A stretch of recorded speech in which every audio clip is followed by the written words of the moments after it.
Na tu nilikuwa nakupa taarifa kuhusiana na polisi ambao walivamia wakazi wa eneo la Ngorongoro baada ya mamlaka ya hifadhi ya Ngorongoro kuweza kuvamia wanakijiji na kuweza kubomoa baadhi ya nyumba, na kikubwa ambacho walikifanya ambacho kilionekana kuwa ni kitendo cha kikatili ni kubomoa nyumba angalia kuwa kulikuwepo na watu ambao walikuwa ndani. Sasa wakawa wanajitahidi kuweza kujikwamua kutoka kwenye vifusi hivyo. Sasa baada ya hapo bana, leo inaonekana kwamba jamii hiyo haijataka kulaza damu kabisa. Leo hii hapa wameamua na kushirikiana kwa pamoja kama jamii moja, wameweza kujenga baadhi ya nyumba ambazo zilibomolewa.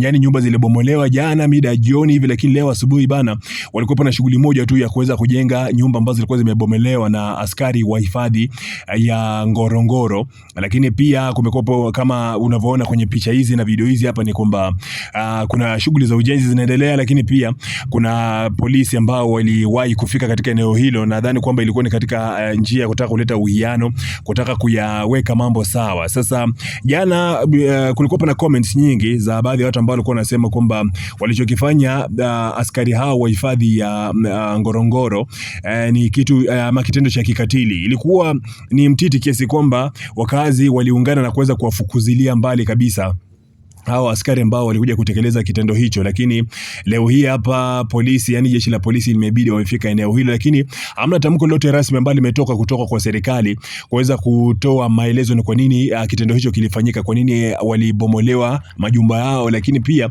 hajaweza kueleza chochote ambacho kinahusiana na labda kama wakazi hao wamekaa katika eneo ambalo limetengwa kwa ajili ya serikali, ama walipewa taarifa mapema au kupewa ilani kwamba eneo hilo wanafaa waondoke na vitu kama hivyo. Lakini pia hamna labda mkuu wa mkoa kuja kuzungumzia swala hilo, ama labda mtu yote ambaye ana wadhifa wote wa kiserikali pale ambaye amekuja kuzungumzia swala hilo. Ina maana kabisa kwamba ni jamii ambayo inaonekana kabisa kwamba imetengwa kiaina. Hamna tamko lolote rasmi ambalo limetoka kutoka kwa jeshi la polisi, wala tamko lolote ambalo limetoka kutoka kwa serikali kiujumla kuhusiana na hili.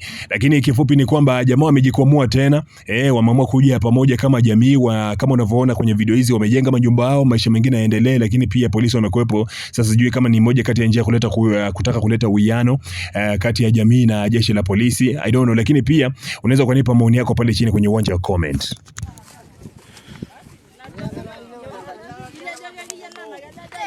Ndio yenda kwenda na rusaba ni ile nyumba iliyokatwa jana, ndio hiyo, na tumeshaweka tena chini, na walifika tena milango tumeweka, na sasa hivi hata mama wameingia ndani. Kwa hiyo kwa sasa nyumba ndio hiyo, ile nyumba ilikuwa imekatwa, na tumeweka tena pale pale nyumba ilikuwa wamekataa. Katibu tarafa wamekuja, mhifadhi amekuja, wanasema haki na utu, na hiyo utu anaikanyagia chini. Kwa hiyo nyumba imeenda na tumetengeneza tena na tunaendelea kutengeneza. Hapa hakuna haki, ukiomba kibali hatoi. Kwa hiyo kama ni kujenga, tujenge.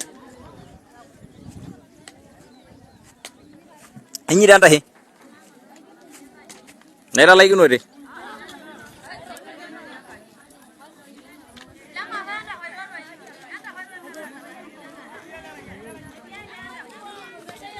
kama vira dwele rai